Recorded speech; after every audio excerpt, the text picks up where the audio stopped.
À peu de choses près, on fait un espèce de Tinder requalifié par des humains.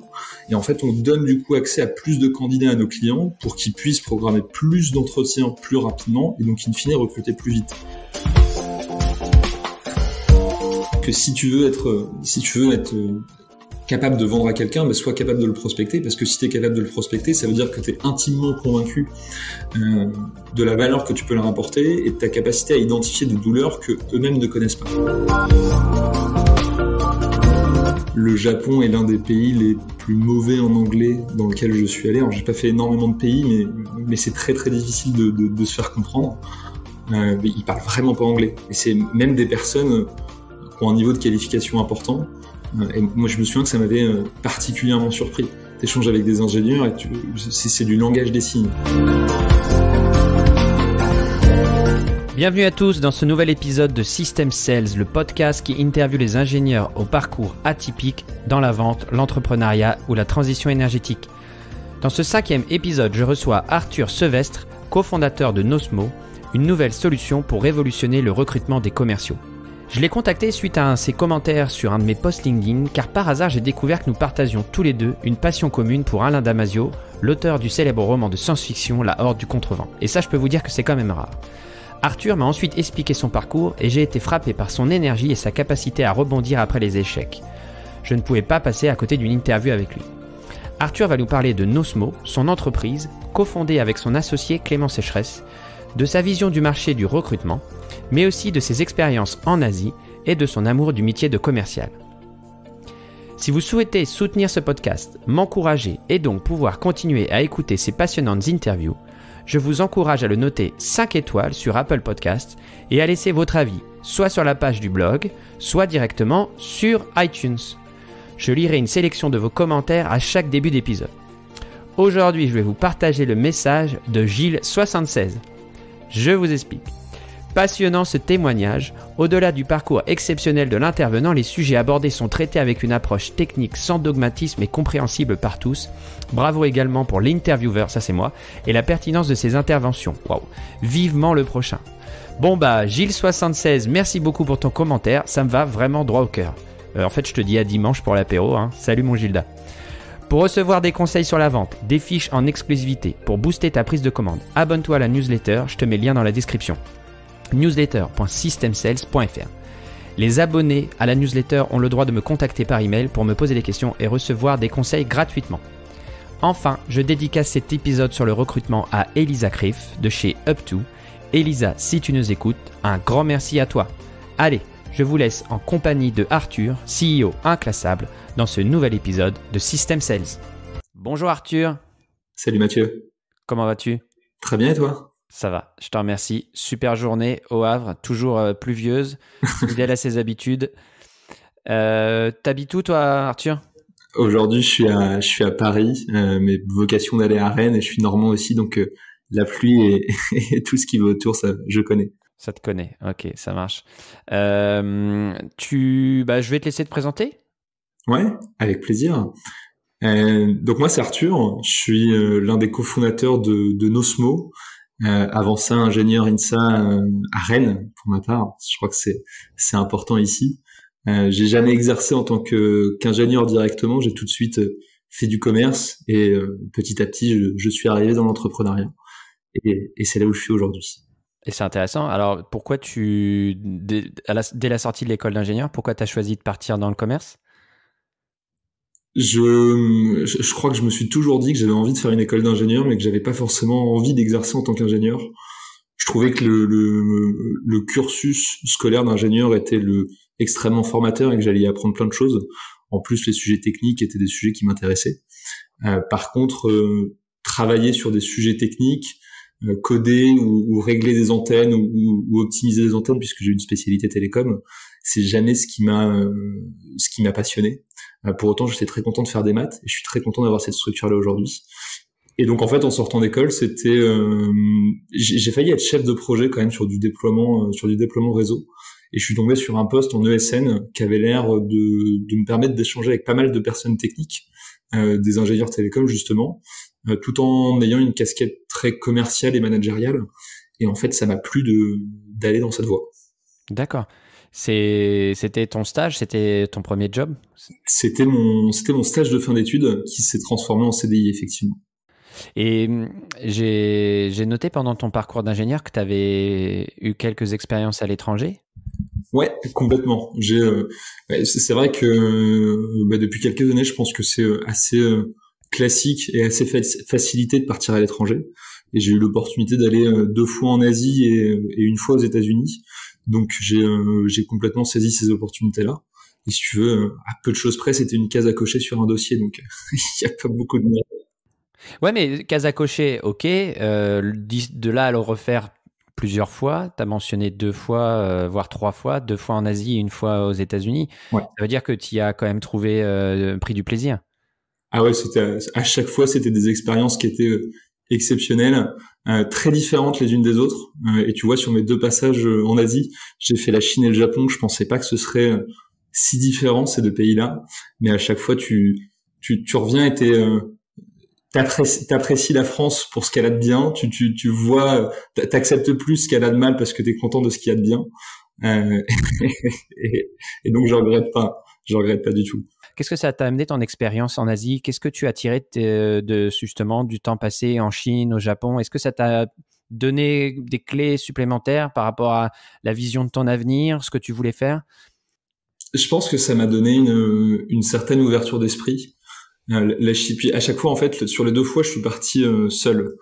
Quand je suis parti en Asie, quand je suis allé aux États-Unis, on était en promo de 5-6. Donc j'étais pas tout seul, mais en Asie, je suis parti tout seul.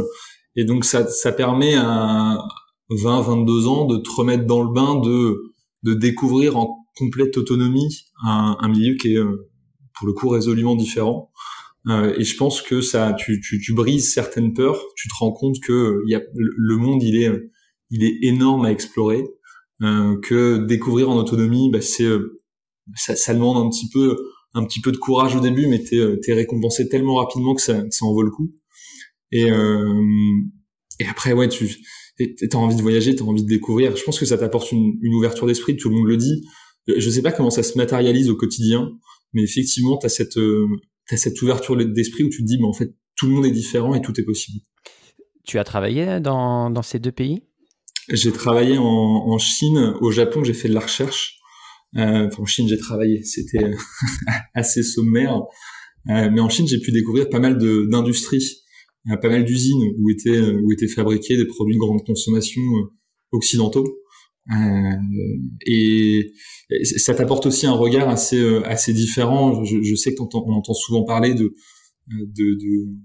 d'exploitation, de conditions de travail qui sont déplorables. Alors je confirme, les conditions de travail sont pas du tout celles qu'on a l'habitude de voir en France. Et pour autant, je pense que pour des industries françaises ou occidentales qui viennent industrialiser leurs produits là-bas, c'est d'une complexité sans nom d'être capable d'avoir un regard sur l'ensemble de la chaîne de production, parce que ça va dans des endroits, c'est hallucinant. On penserait pas qu'il puisse y avoir des industries aussi lourdes dans des endroits aussi reculés. Et donc ça m'a surpris. Et tu as fait de la recherche au Japon. Comment t'as trouvé le pays?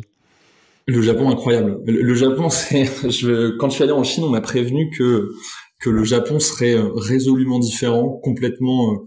Alors, je suis désolé de l'expression, mais what the fuck. Et pour le coup, c'est exactement ça. C'est un pays qui est ultra développé, ultra moderne, et pourtant complètement fermé. Pas de manière négative, mais qui est complètement fermé à la culture occidentale. Ils ont vraiment leur propre culture, leur propre façon de faire, et beaucoup plus que la Chine, j'ai trouvé. Et donc c'était assez rigolo de voir un pays qui s'est développé dans une trajectoire qui était complètement différente de la trajectoire occidentale, et pour autant qui était ultra développée et avec des gens super sympas en plus. Comment t'as été accepté là-bas? Très bien. Les Japonais étaient super. Les Japonais étaient super sympas. Ils sont tous, ils ont envie de t'aider. En plus, ils doivent voir beaucoup d'Européens, peut-être pas dans leur quotidien en tant que travailleur, en tant qu'ingénieur ou autre. Donc du coup, t'as des liens assez forts qui se créent. On comprend pas tout, on se comprend pas, mais ça fait plaisir d'être ensemble. Tu échanges avec eux en japonais ou en anglais? En anglais, en tout cas, du peu d'anglais que les Japonais savent pratiquer. Ouais, c'est ce que j'allais dire. En général, même ceux qui parlent anglais parlent pas super bien anglais, c'est compliqué. Ouais, complètement. Je pense que le Japon est l'un des pays les plus mauvais en anglais dans lequel je suis allé. Alors, j'ai pas fait énormément de pays, mais c'est très très difficile de se faire comprendre. Ils parlent vraiment pas anglais. Et c'est même des personnes qui ont un niveau de qualification important. Et moi, je me souviens que ça m'avait particulièrement surpris. T'échanges avec des ingénieurs et c'est du langage des signes. D'accord. Mais en général, c'est des gens qui sont très pointus dans leur domaine. Ouais, Et ils aiment bien se spécialiser dans quelque chose et après chercher la masterisation, chercher à devenir excellent dans un domaine en particulier. Je pense que c'est ça. Alors, je suis pas assez technique pour le voir, mais je suis un fan de photographie. Effectivement, ces outils qui sont les appareils photoréflexes, c'est quand même des bijoux de précision et aujourd'hui, c'est quasiment les seuls, si ce n'est les seuls, à savoir faire ce genre de produit-là. Donc, je pense que tu peux avoir raison. Ouais, je pensais plus au niveau des personnes. Une personne va, je sais pas, devenir ingénieur design pour reprendre ton exemple de l'appareil photo. Cette personne, elle va souvent rester dans ce domaine d'activité-là et essayer de devenir excellent dans son domaine et pas changer trop de verticale de business. Ouais, je sais pas quel est. Le Japon est un pays très très structuré. Je sais pas quelle est la part de créativité chez eux et donc l'importance qu'ils peuvent accorder au hasard. Et donc effectivement, ils restent beaucoup dans leur domaine, je pense. D'accord. Et du coup, dans le cadre de ton travail aujourd'hui, est-ce que tu continues de voyager ou pas? Au début, j'ai lancé une première société qui a été avortée, où l'objectif c'était justement de travailler sur des logiques d'exportation et d'importation ou de distribution. Et l'objectif c'était aussi de pouvoir voyager de manière assez régulière et beaucoup vers l'Asie parce que j'aimais beaucoup ce pays-là, enfin beaucoup cette région-là du monde. Mais le Covid est arrivé et si tu veux faire de l'import-export, en plus à l'époque dans l'aéronautique, ça a été particulièrement compliqué. En fait, on n'a pas eu l'occasion de voyager et petit à petit, je suis revenu à mon expertise principale que j'avais développée pendant 4 ans chez Amaris, qui est le recrutement. D'accord. Ok. Et ben du coup, excellente transition. Est-ce que tu peux nous dire ce que tu fais actuellement? Yes. Donc aujourd'hui, je suis l'un des cofondateurs de Nosmo. On a monté Nosmo avec Clément, avec qui j'étais chez Amaris il y a un petit peu plus d'1 an maintenant. Et l'objectif de Nosmo, c'est d'aider des responsables d'équipe, des recruteurs, peu importe, mais à mieux recruter des commerciaux en leur permettant de s'affranchir d'une grosse épine dans leur pied qui est le sourcing. Qu'est-ce que tu appelles le sourcing pour quelqu'un qui ne connaît pas du tout le processus de recrutement? Alors, le sourcing, c'est l'identification des candidats. Aujourd'hui, il y a plusieurs canaux d'acquisition de candidats. Il y a les job boards, qui sont la version digitale de la bonne vieille annonce dans le journal. T'as des sources externes comme des cabinets ou autres, et après t'as de l'entrée en direct, donc t'as des candidats qui viennent directement candidater auprès des responsables d'équipe. Et du coup, en quoi ta solution aujourd'hui est innovante par rapport à ce qui se fait sur le marché? À peu de choses près, on a une solution aujourd'hui qui vient digitaliser le cabinet de recrutement. Un cabinet de recrutement, dans sa grande majorité, alors faut différencier 2 catégories. T'as les cabinets de recrutement dont je vais te parler tout de suite, et t'as les chasseurs de tête. Les chasseurs de tête, c'est vraiment ceux qui vont adresser une frange de la population qui est relativement finie, en tout cas adressable, qui va connaître un marché, qui va être expert sur un marché et qui va vraiment se mettre à identifier et qualifier des profils extrêmement pointus. Et ça, si tu veux, c'est possible parce que on m'a parlé de nucléaire récemment, quelqu'un qui recherchait un ingénieur nucléaire. Les terminologies et les expertises sont suffisamment précises pour que tu sois capable de dire, cette personne que je vais contacter, je sais qu'elle est potentiellement pertinente pour mon poste. C'est pas le cas sur des profils plus génériques, sur des compétences plus génériques. Si aujourd'hui tu tapes commercial sur LinkedIn, tu vas avoir des centaines et des centaines, voire des milliers et des milliers de candidats qui s'appellent commerciaux, et pour autant qui ont des expertises qui sont extrêmement différentes et qui sont pour autant labellisées de la même manière. Et donc en fait, la seule façon aujourd'hui d'être capable de comprendre quelles sont les compétences d'un commercial, c'est d'échanger avec ce commercial. Et ça marche aussi sur d'autres populations. Et en fait, les cabinets de recrutement, eux, ce qu'ils font, c'est qu'ils vont chasser dans la masse, généralement sur LinkedIn, en tout cas pour les commerciaux sur LinkedIn, parce que tous les commerciaux sont disponibles sur LinkedIn. Ils vont qualifier ces personnes-là et ils vont agréger ce sourcing auprès des clients vers lesquels ils considèrent que il y a un match potentiel. Je vois très bien ce que tu veux dire. Eh bien, super. J'espère que c'est pas trop technique. Je vois que... Non. J'ai vécu cette expérience il y a pas très longtemps, ce qui me permet de bientôt changer d'horizon. Donc, je visualise très bien ton process. Voilà. D'accord. Bon, j'essaye d'être c'est mon côté ingénieur et c'est pour ça que je suis content d'avoir eu ce parcours d'ingénieur parce que ça me permet de penser. De schématiser tes idées. Et donc, par rapport à ça, tu disais comment tu vas court-circuiter un petit peu cette sélection humaine et cette qualification humaine du candidat?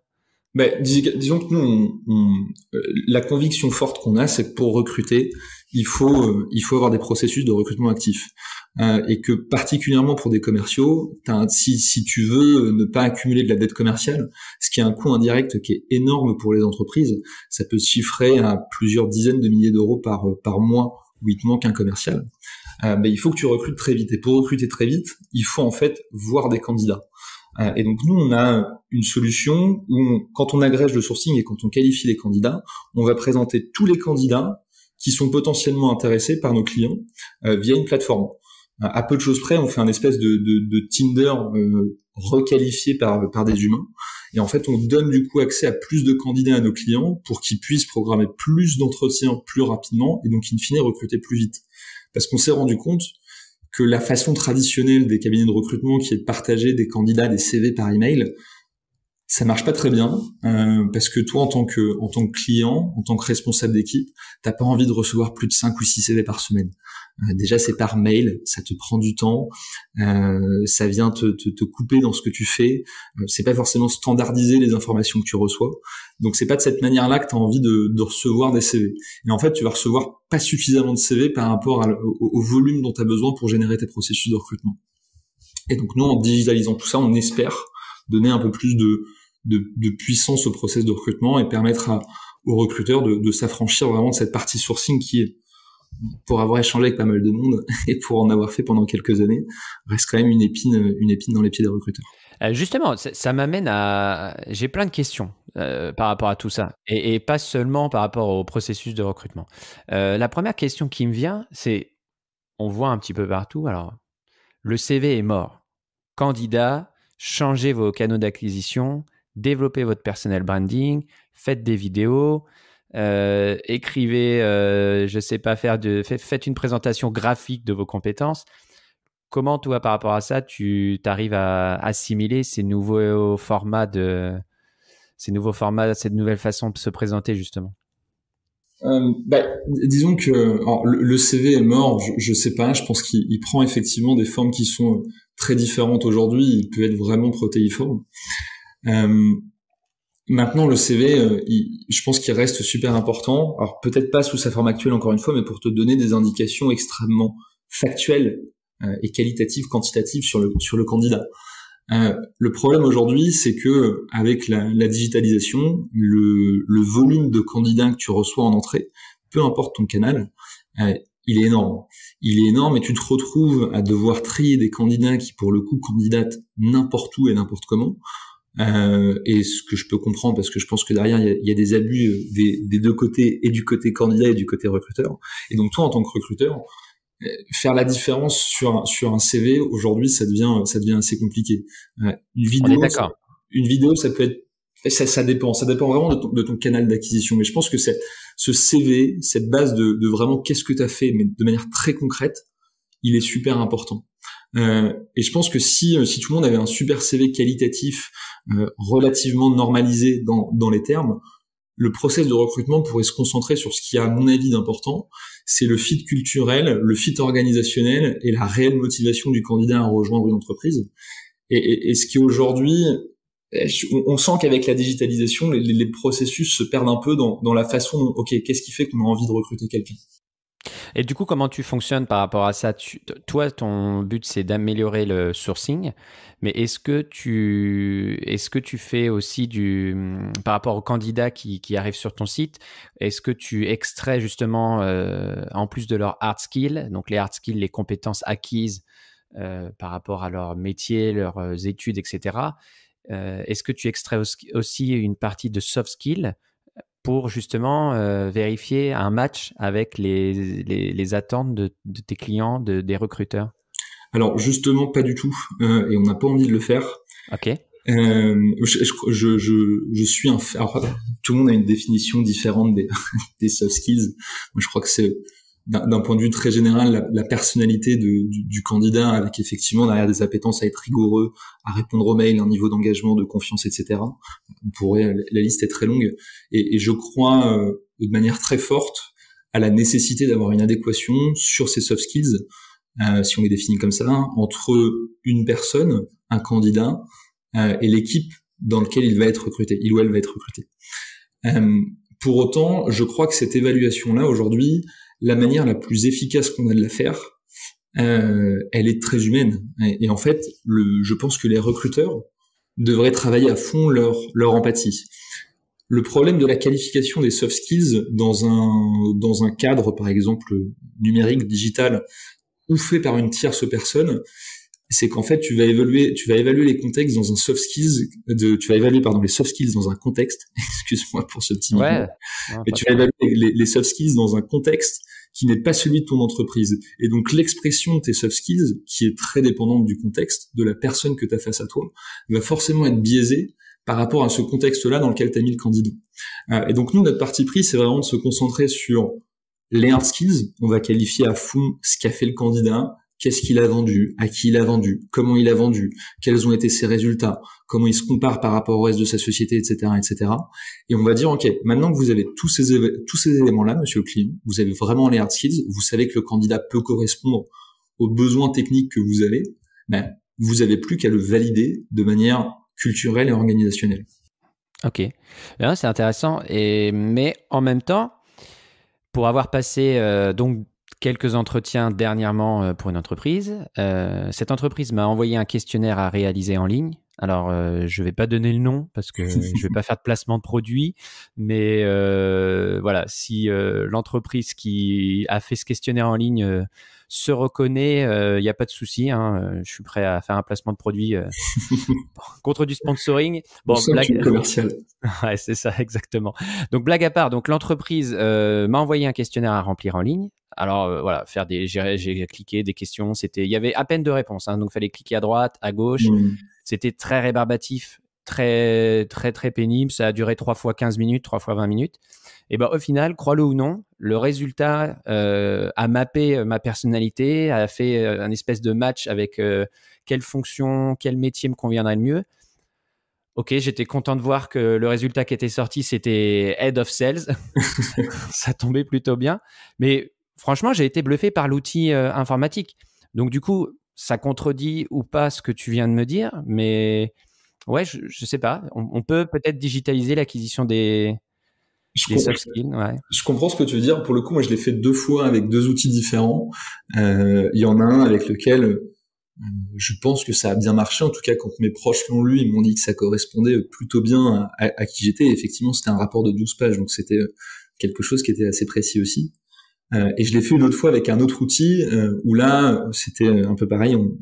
L'objectif, c'était de déterminer quelle était la position qui me siérait le mieux.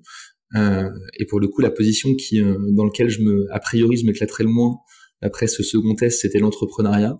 Et là où j'aurais dû aller, c'était fromager. Bon, je suis pas fromager, j'ai l'impression de m'éclater dans mon poste. Et donc, je comprends ce que tu veux dire. Je pense qu'il y a une vraie aussi croyance personnelle du fait que si derrière on est tous évalués par nos soft skills dans l'entreprise, ça peut marcher, mais en fait les gens in fine ne savent plus pourquoi ils travaillent ensemble. Et je pense que même si je suis certain que je sais pas si ça marche aujourd'hui, je suis pas assez scientifique pour le dire, mais dans des cas, je pense que tu as raison, ça peut fonctionner. Et quoi qu'il arrive, ça fonctionnera un jour. Je pense que c'est super important en tant que recruteur de travailler sur cette empathie, parce qu'à un moment donné, les décisions que tu dois prendre en tant que manager d'équipe, tu les prends face à des humains, et tant que t'as pas délégué cette partie-là à une machine, je pense que c'est super important de savoir pourquoi est-ce que tu as les gens dans tes équipes et pourquoi est-ce que toi, intimement, tu les as choisis. Après, justement, je pense que pour avoir recruté quelques personnes en tant que manager, tu te bases sur un feeling, mais il faut pas trop le faire non plus. Tu vois, je pense qu'il faut vraiment structurer ton approche de recrutement. Et là, je te rejoins. Les hard skills, les compétences, l'expérience acquise sont ultra importantes. Il faut vraiment pas les mettre de côté en se disant j'ai un bad feeling avec cette personne et oublier les compétences qu'il a acquises et qu'il met en avant. Et puis moi surtout, je pense que c'est important, c'est ce que tu disais aussi avant, c'est voir comment la personne va fitter dans l'équipe dans laquelle tu veux le recruter. Et ça, c'est primordial parce que si tu déséquilibres ton équipe, autant il faut introduire un peu de fantaisie et de variété. Faut pas avoir des profils trop similaires dans une équipe pour la rendre efficace. Mais si tu introduis quelqu'un qui va pas matcher avec les autres et qui va trop perturber le fonctionnement de l'équipe parce que ça matche pas, là tu prends un risque. Tu prends un risque énorme. Et utiliser son feeling, c'est un muscle, le feeling. Et je pense qu'effectivement, il faut qu'il soit sacrément bien entraîné pour être capable de lui faire confiance. Ouais. Et du coup, ce qui m'étonne, ce qui m'est venu à l'esprit aussi, Arthur, quand tu as présenté un petit peu Nosmo et ce que tu fais aujourd'hui, c'est tu nous as dit que tu avais identifié un point bloquant ou une épine dans le pied des recruteurs aujourd'hui ou dans le processus de recrutement. Comment tu as fait justement ton étude de marché et pourquoi tu es venu à t'intéresser au recrutement de commerciaux justement? Alors là, il y a deux questions. On va d'abord, on va commencer par une, on posera l'autre après. Comment tu es venu à t'intéresser justement en particulier au recrutement des commerciaux et pas au recrutement des fromagers ou d'autres métiers tout à fait honorables? Écoute, j'étais avant de lancer Nosmo, j'ai été dans une société de conseil, dans une ESN, où mon objectif c'était d'identifier des projets pour des consultants en télécom et de recruter ces consultants en télécom quand tu gagnais un projet. Donc j'ai baigné dans le recrutement depuis que je suis sorti d'études et j'ai fait passer des centaines et des centaines d'entretiens. J'ai sourcé sur plein de sites, Monster, APEC, LinkedIn. J'en passais des meilleurs. Enfin, je l'ai fait pas mal de fois. Donc, le recrutement de base est un métier que je connaissais. Et j'ai recruté avec Clément, mon associé, l'un de mes associés, plusieurs commerciaux dans notre carrière. Et quand Clément et moi on s'est dit qu'on allait lancer Nosmo, lui avait tout de suite envie de se spécialiser. Je pense que c'était une super intuition qu'il a eue. De se dire ok, on va faire quelque chose qui est assez spécialisé dans le business parce que on aime le business, et puis on va essayer de voir où cette intuition peut nous mener, et de fil en aiguille, les discussions qu'on avait avec nos clients nous montraient que cette spécialisation était importante pour eux, et donc c'est pour ça qu'on a continué dans cette voie-là. Ok. Et du coup, le pain point, le caillou dans la chaussure, l'épine dans le pied, toi, tu l'as vécu en tant que recruteur. Et comment tu as confronté ce que tu as potentiellement identifié comme un problème, comme une niche? Comment tu l'as confronté au marché réellement? Est-ce que tu as fait une étude de marché? Est-ce que tu as échangé en échangeant avec des clients. On n'a pas avec Nosmo, on n'a pas de grandes idées. En tout cas, on n'est pas arrivé avec nos gros sabots en disant ok, on va révolutionner le sourcing. Je pense que l'histoire et les convictions qu'on a, on les construit au fur et à mesure des discussions qu'on a avec toutes les personnes avec lesquelles on échange. Et en fait, on n'a pas fait d'études de marché. C'est juste qu'on s'est rendu compte petit à petit que déjà nous, on avait détesté faire du sourcing, et c'est très simple. La raison pour laquelle les gens détestent faire le sourcing, c'est que tu contactes une centaine de personnes, t'en as une trentaine qui vont te répondre.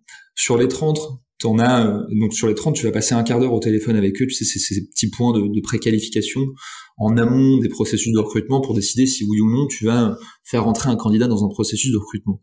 Et en fait, généralement, tu contactes 100 personnes. Sur les 100, t'en as une trentaine qui te répondent. Et sur les 30, tu vas en avoir une partie qui a pris le call par curiosité. T'as une autre partie qui prend le call, mais en fait, qui fit pas avec le poste. Parce que t'as un poste de business developer et que le gars était vraiment pas dans la chasse, il est plutôt dans l'élevage, donc ouais, finalement ça lui plaît pas. Puis t'as ceux pour qui la rémunération en fait ça fit pas du tout. Et puis t'as ceux qui en fait ont marqué commercial sur LinkedIn, mais en fait ils chassent des partenariats. Donc en fait sur ces 30 personnes avec lesquelles t'échanges, en moyenne, les 2 tiers sont des candidats qui n'avanceront pas dans ton process de recrutement, qui ne feront même pas la première étape. Et ça te fait perdre un temps, quoi. Et c'est un temps qui est monstre, c'est un temps direct qui est monstre, parce qu'en fait, tu n'as pas le choix que de faire des process de recrutement pour recruter. Alors parfois, ça arrive d'avoir à faire 2 ou 3 process pour recruter. Quand t'intègres ça sur des durées qui sont suffisamment longues, bah, tu te rends compte que ce coup-là où t'as recruté avec 2-3 process, c'était de la chance. Et que de toute façon, t'as besoin de faire des process aussi pour comprendre quelle est ta culture, quelle est ton organisation et qu'est-ce que tu vaux sur le marché pour les candidats. Mais en tout cas, donc t'as 2/3 des candidats avec lesquels tu échanges, qui sont déjà uniquement 2/3 des candidats que t'as contactés, qui ne correspondent pas à ce que tu recherches. Et ça fait passer un temps monstre, et en plus ça démoralise tout le monde. Ça fait qu'en fait tu sais que tu vas passer des moments où tu perds ton temps. Et pour autant tu peux pas dire au candidat, tu peux pas raccrocher. Généralement tu sais en 3 minutes que ça va pas le faire, mais tu peux pas raccrocher parce que tu as une certaine expérience candidat, et puis qu'à la base c'est quand même toi qui as sollicité d'échanger avec le candidat parce que tu pensais qu'il pouvait fitter. Donc t'as une équation qui est assez complexe à ce niveau-là, et qui génère une douleur qui est assez forte. Et généralement, les gens aiment pas faire ce travail de sourcing, et c'est un coût qui est énorme, parce que quand tu fais pas ce travail de sourcing, tu génères pas de process, et si tu génères pas de process, tu recrutes pas, et si tu recrutes pas, tu perds de l'argent. Tu le sais pas, parce qu'en fait, tu ne dépenses pas beaucoup d'argent. Je veux dire, le coût du temps de ton recruteur, c'est peut-être quelques milliers d'euros par mois, mais je veux dire, c'est pas énorme. Par contre, le coût du commercial que t'as pas recruté au bon moment, ou le commercial que t'as mal recruté parce que t'as pas fait assez de process, ça va se chiffrer en dizaines de milliers d'euros. C'est ce que tu appelais la dette commerciale, c'est ça, le manque de commerciaux c'est la dette commerciale. Bah, de toute façon, la dette commerciale, elle est assez simple à calculer. Tu prends la marge que génèrent un de tes commerciaux 2 mois a posteriori de la formation, et tu multiplies ça par le nombre de mois dans lequel ton commercial n'est pas là. Ouais, on sent que tu es passionné par le sujet, que tu pourras en parler pendant des heures. Ça fait combien de temps que Nosmo existe aujourd'hui ? On a commencé à vraiment travailler. Enfin, l'idée a commencé à germer en juillet de l'année dernière, juillet 2020, quand on s'est rendu compte que la première société dans l'import-export, ça ne marcherait pas, parce qu'on n'avait en fait pas envie de continuer non plus. Et on a commencé à vraiment travailler en septembre de l'année dernière. D'accord. Et donc, est-ce qu'avec le temps, votre market fit s'est confirmé ? Ça affine ? Ça affine, oui, énormément. Il y a un an, on était un cabinet de recrutement très classique. Et notre objectif, c'était juste de se dire, on entreprend parce qu'on a envie de le faire. On a une expertise, c'est le recrutement, parce qu'on en a fait pendant 4-5 ans, et qu'on a eu plusieurs succès, aussi pas mal d'échecs. Donc on pense qu'on peut faire profiter de cette expertise, fructifier cette expertise pour générer du chiffre d'affaires, et donc ne pas manger des pâtes à la fin du mois. Donc il y a un an, la seule idée, c'était à peu de choses près, on était freelance dans le monde du recrutement, on essayait de facturer des prestations de chasse de tête. Et petit à petit, on est arrivé à une solution qui était digitale, où au début c'était un cabinet de recrutement qui était associé d'une plateforme, et puis petit à petit on se dit non, mais en fait notre métier c'est de fournir des candidats qualifiés et d'enlever de cette épine du pied du sourcing à nos clients. On dit que dans le marketing, il faut savoir se nicher et être très bon sur une brique du process. J'ai l'impression que c'est ce que vous êtes en train de faire. C'est ce qu'on essaye de faire, t'as raison. Et je remercie encore Clément pour ça, parce que c'était vraiment son intuition à la base. Et c'était à l'opposé de ce qu'on essayait de faire avec notre ancienne société. Et finalement, le résultat, effectivement, commence à être satisfaisant aujourd'hui. D'accord. Et du coup, justement, comment vous gérez toute cette partie business ? J'imagine qu'il y a une facette commerciale pour aller commercialiser votre produit. Qui est en charge de ça chez vous ? Aujourd'hui, on est tous en charge de faire du business. On a tous une responsabilité, alors qui est pondérée en fonction de nos autres responsabilités dans l'entreprise, mais on a tous la responsabilité de générer du chiffre d'affaires. Et j'ai envie de sonner l'alarme sur ce point. On dit que justement les entreprises où la partie business est gérée par les fondateurs qui font en plus autre chose, souvent ont une performance commerciale assez faible. Alors, je ne sais pas, je me trompe peut-être, hein, c'est peut-être pas applicable pour vous, mais tu peux peut-être nous en dire un peu plus par rapport à Nosmo, justement. Je pense que tu as complètement raison, qu'il faut pas... c'est bien que tout le monde fasse du business, c'est bien que tout le monde fasse du chiffre d'affaires. Par contre, il doit y avoir un référent sur le business, et il doit y avoir une personne qui entraîne l'équipe de manière commerciale et qui est vraiment la personne qui génère du chiffre d'affaires. Pour le coup, dans l'équipe, c'est pas moi, c'est plutôt Gabriel, qui est le 3e associé, qui est vraiment en charge de porter la génération de chiffre d'affaires. Et c'est lui le capitaine sur ces sujets-là.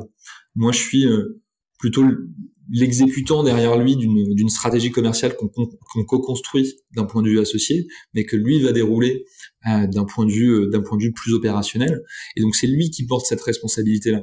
Et là où je te rejoins, je pense que c'est important dans les startups, dans les entreprises et même dans pas mal d'organisations humaines finalement, qu'il n'y ait pas de division de la responsabilité.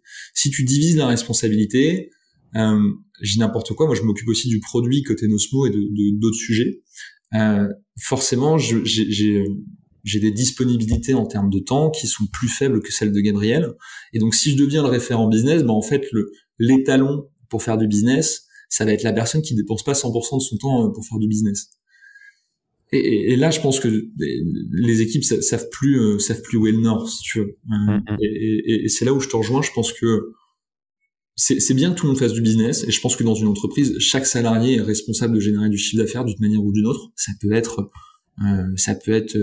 très très marginal, mais ça peut être même la personne qui est aux opérations, qui entend parler de le petit-fils de son grand cousin qui a des besoins, j'en sais rien, sur des machines-outils, et que toi tu vends des machines-outils, et de juste faire ce pont-là. Et c'est pour ça que je pense que tout le monde dans une entreprise est responsable de faire du business. Par contre, il y a vraiment un responsable, une seule personne qui doit être garante du chiffre d'affaires. Et comment tu vis justement, toi, tu dis que tu dois aussi participer au business capture, à la partie commerciale. Comment tu vis cette facette-là de ton métier aujourd'hui en tant qu'ingénieur de formation? J'adore parce que je pense que le business est une science humaine qui est énorme. Et si tu mets ton nez dedans, c'est beaucoup plus processé, beaucoup plus organisé, beaucoup plus structuré et beaucoup plus scientisé aussi que ce qu'on croit. Je t'ai parlé la dernière fois quand on échangeait d'un bouquin Challenger Sales qui t'explique vraiment qu'est-ce qui motive une décision d'achat et comment est-ce que tu structures un process de vente et comment est-ce que tu structures un produit, une proposition de valeur pour être capable de vraiment répondre à un besoin, quoi. Et je pense que c'est un univers qui est très passionnant, et le côté ingénieur là-dedans en tout cas, je pense que les études d'ingénieur, et pas par opposition aux études business, parce que je suis pas expert de ce sujet-là, mais les études d'ingénieur ont le mérite de t'apporter une certaine forme de structure, une capacité à tout transcrire, en équation. Et le business peut être une équation. Et je pense que si tu trouves l'équation du business, c'est super, quoi. Tu avais déjà, toi, ces capacités d'empathie, d'écoute, d'analyse des demandes clients, un petit peu cette...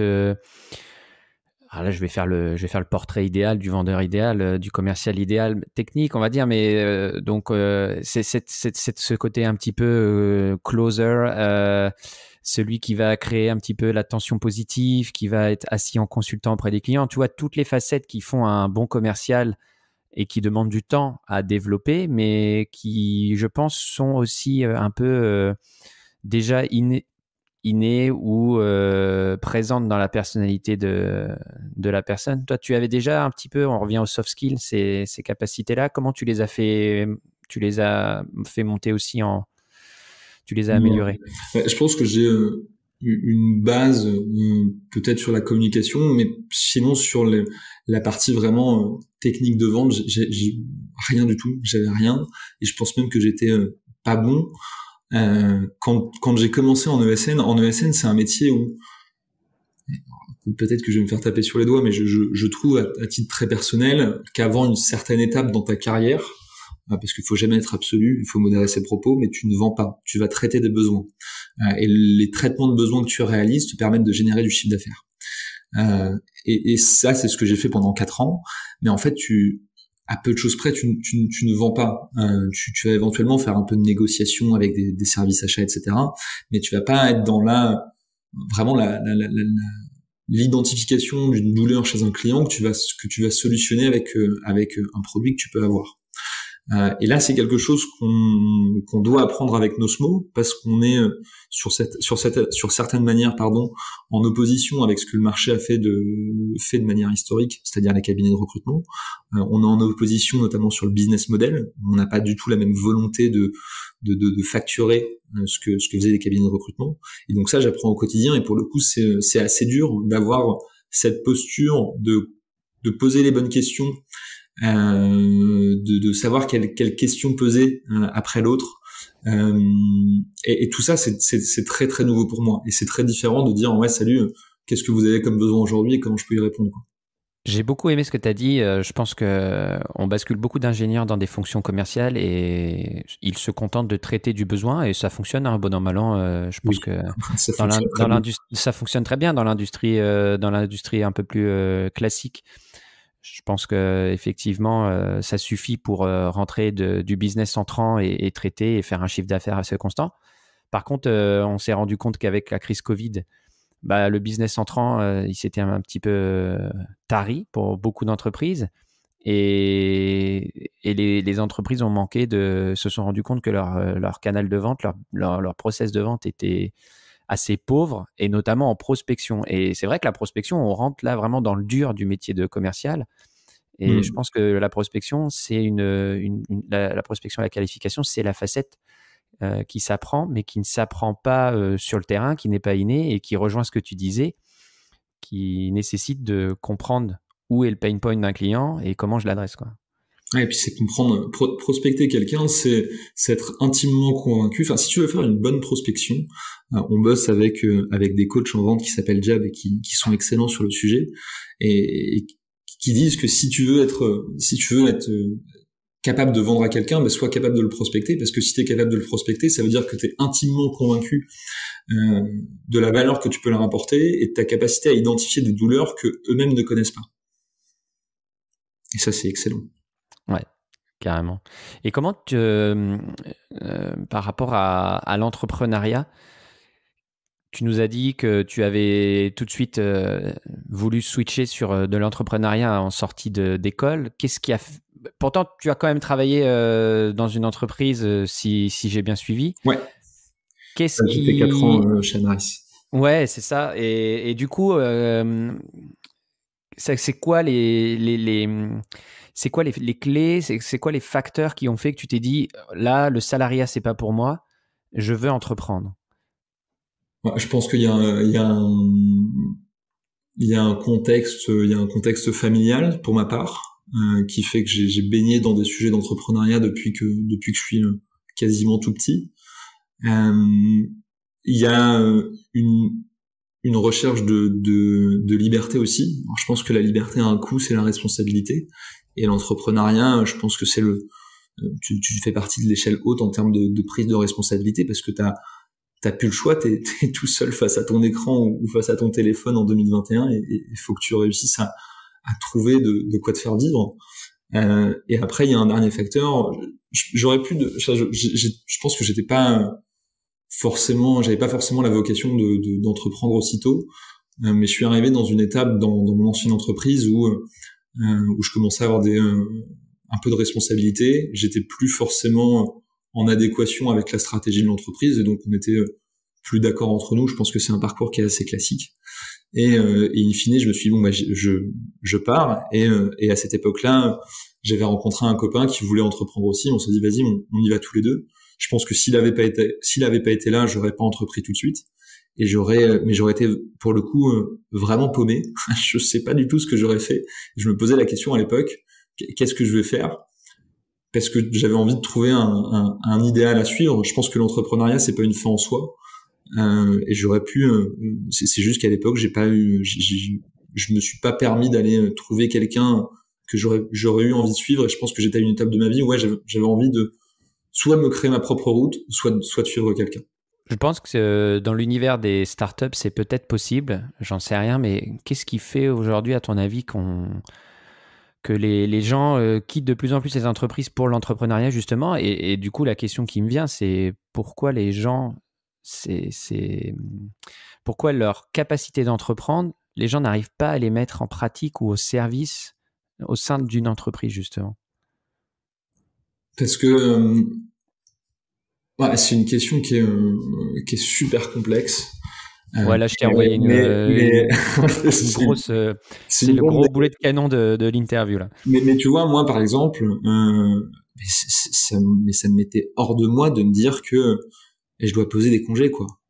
Qu'en fait, il y a quelqu'un qui décide de combien de jours par an je dois être au bureau, d'à quelle heure je dois être au bureau, à quelle heure je dois en partir, que je dois répondre à un espèce de système dans lequel finalement je ne suis qu'un exécutant. Même si, alors l'autre côté de la pièce qui est assez rigolo, c'est que aujourd'hui chez Nosmo, je bosse exactement de la même manière, aux mêmes horaires, avec le même nombre de jours de congé. Donc tu vois, t'as ces espèces de double face de ouais, je veux devenir entrepreneur, mais au final tu reproduis exactement les mêmes codes que ceux que t'as vus. Et je pense qu'à un moment donné, j'avais plus non plus envie que quelqu'un me dise mais en fait tu vaux tant sur le marché, donc je te paye tant et c'est moi qui décide. J'avais envie de me dire ok, pourquoi j'essaierais pas quoi. Pourquoi est-ce que je me mettrais pas à fond dans quelque chose qui me passionne, qui me ressemble, et on verra ce que ça donne. Donc finalement, tu fais finalement la même chose, mais le petit plus, le gros plus, c'est que tu as cette sensation d'être, t'as cette prise de risque permanente et le fait que tu es maître de ton destin. Je me trompe? Ouais, et puis tu as une espèce d'harmonie avec toi-même. C'est 100% aligné avec tes valeurs. C'est ça. T'as deux courbes sinusoïdales, et pour reprendre tes termes d'ingénieur, mais elles sont parfaitement alignées, elles sont parfaitement en harmonie. C'est pas le cas, je pense, de tous les entrepreneurs, parce qu'il faut être capable vraiment que l'entreprise que tu crées, que peu importe ce que tu crées, mais ce soit vraiment l'expression la plus intime de ta personnalité et de la personne que t'as envie d'être, et derrière de construire une organisation autour de ça.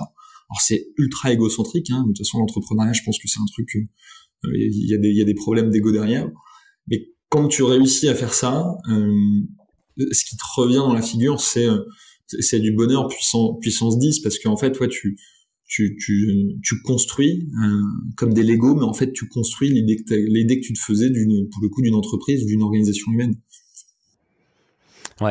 Ouais, non, mais pour moi, c'est un challenge pour les entreprises, hein, arriver à donner ce cadre de liberté aux gens.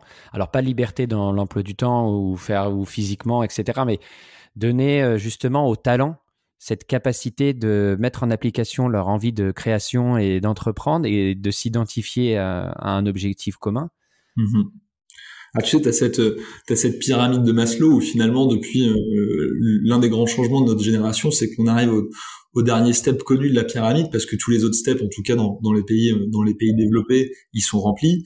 Donc là, tout le monde va aller chercher de la reconnaissance. Et effectivement, si toi t'as pas un système humain, t'as pas une organisation humaine, une entreprise dans laquelle tu vas offrir de la reconnaissance et dans lequel un salarié se sent reconnu non seulement par ses pairs dans l'entreprise, mais aussi par son environnement proche, de toute façon, en 2021, tu te mets en échec. Et je pense que tu t'y mettras encore plus. Et être capable de créer une organisation dans laquelle les gens se sentent reconnus, et t'as je sais plus quelle est la dernière étape de la pyramide, mais ce côté dépassement de soi, j'ai pas vu ça, j'ai vu des organisations s'en rapprocher, mais je pense que la personne qui trouve ce système-là, peu importe ce qu'il vend, peu importe ce qu'il fait, il va tout casser, quoi. Ah, j'aime bien ton analyse. Je pense qu'effectivement, on a beaucoup de besoins qui sont déjà comblés et on a besoin d'aller atteindre un nouvel Eldorado, un nouvel objectif. C'est l'Eldorado, c'est ça. Ouais, c'est ça. Et écoute, Arthur, j'ai trouvé cet échange vraiment enrichissant, mais il y avait vraiment une question qui me brûlait les lèvres. J'ai fait un post LinkedIn il y a quelques temps où je suggérais des livres où je sais plus exactement le contexte et non, j'ai posé une citation d'un livre, c'était cet été. J'ai posé une citation du livre de La Zone du Dehors.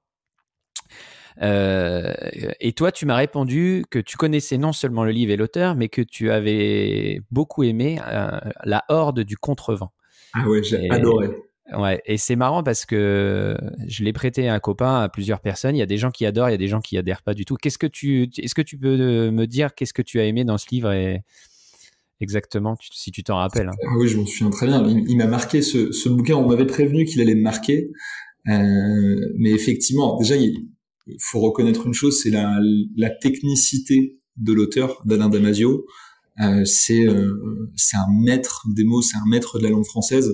Et c'est, pour reprendre, j'ai un ami qui s'appelle aussi Arthur qui le décrit comme ça, mais c'est un technicien de la langue française. Et je trouve cette expression extrêmement juste, c'est que il y a des moments, je sais pas si tu te souviens, mais t'as une joute verbale entre deux personnages et c'est juste hallucinant. Donc pour ça, il mérite déjà beaucoup d'attention, ce livre-là. Et derrière, pour la simplicité de son histoire qui finalement l'univers est complètement fou, et le fait d'avoir imaginé un univers comme ça, je me dis mais putain, j'adorerais être dans la tête de ce mec, ou en tout cas discuter avec lui. J'adorerais avoir sa vision du monde. Et derrière, la façon dont il a construit son livre, avec des points de vue qui sont à chaque fois différents, parce que chaque paragraphe du coup décrit l'un des points de vue des personnages, et c'est beaucoup plus accessible que ça en a l'air. Faut se mettre dedans.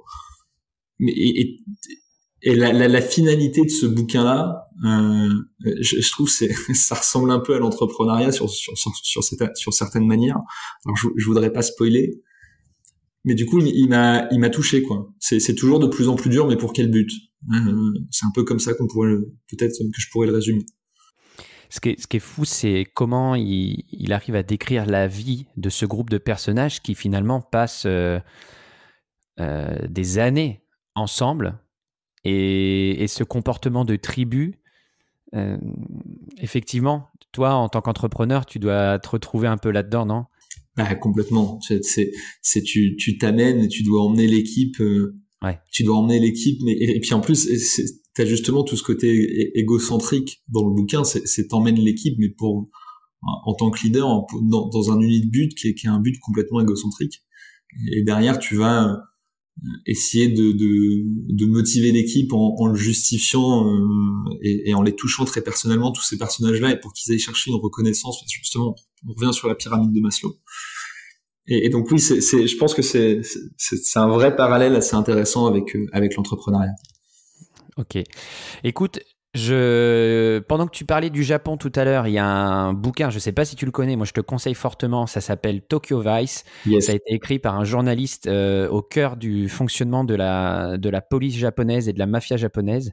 Tu le connais? Ouais, je le connais, je l'ai lu, et je confirme, je le trouve aussi excellent.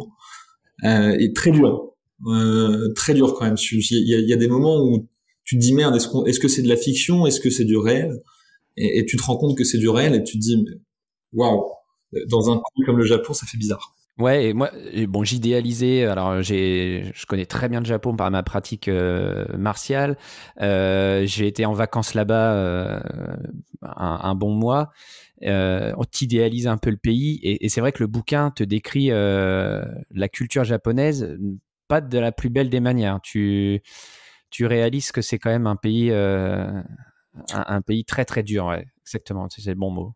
Ouais, de toute façon, je sais pas si t'as remarqué ça aussi, mais t'as quand même une logique particulière d'endoctrinement. C'est ce que tu disais tout à l'heure, les gens deviennent maîtres de leur art, mais finalement ils restent souvent dans leur propre case, et je sais pas s'ils sont très très profondément heureux. En superficie, ils ont tous le sourire. Je sais pas si t'as remarqué ça, mais en profondeur, je serais curieux de parler japonais pour avoir de vrais échanges avec eux à ce sujet. Ah, tout à fait. Tout à fait. Écoute Arthur, on va arriver au terme de cet échange qui sera un petit peu plus court que certains épisodes. On me fait le reproche d'avoir des épisodes beaucoup trop longs. Là, on va tenir le timing, on va être sur 50 minutes. C'est incroyable. J'espère que tu as passé un bon moment. Bien sûr. Un dernier message peut-être que tu veux partager? Ouais, Happy Life. Happy Life. Et écoute, ce sera le mot de la fin. Merci beaucoup Arthur. Super, merci à toi Mathieu, merci pour l'invitation. Salut. Voilà chers amis, j'espère que cet épisode vous a plu. Je vous donne rendez-vous dans 2 semaines pour une autre super interview, cette fois en direct de Houston. À très bientôt, et n'oubliez pas de vous inscrire à la newsletter, newsletter.systemsales.fr.